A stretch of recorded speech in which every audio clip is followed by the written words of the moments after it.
নমস্কার প্রিয় দর্শক বন্ধুরা, আজকের ভিডিওটির মাধ্যমে খুব কম পরিচিত অথচ বেশ মুখরোচক পাকা তালের একটা রেসিপি আপনাদের সাথে শেয়ার করতে চাই। রেসিপিটার নাম তালের খোলাচে। আসুন বানিয়ে নিই তালের খোলাচে। তালের খোলাচে বানানোর জন্য প্রথমে একটা ব্যাটার তৈরি করে নিতে হবে। এর জন্য প্রথমে নিয়েছি 500 গ্রাম মতন চালের গুঁড়ি, তারপর নিলাম 2 কাপ কোরানো নারকেল, এরপর নিলাম 2 কাপ মতো আখের গুড় এবং শেষে 2 কাপ পাকা তালের নির্যাস।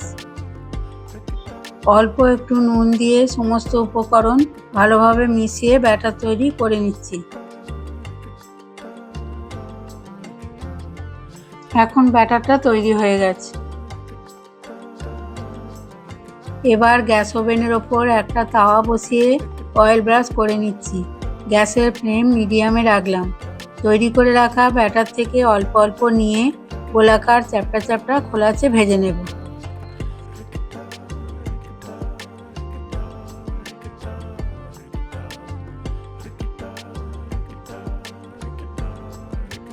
এখন রেডি পাকা তালের খোলাচে পরিবেশনের জন্য। এখানে একটা কথা বলি, এই খাবারটা ঠান্ডা ও গরম দুভাবেই পরিবেশন করা যায়, পছন্দটা আপনাদের নিজের।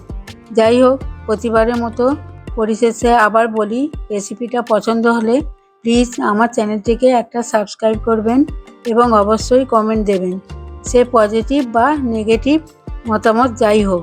ধন্যবাদ।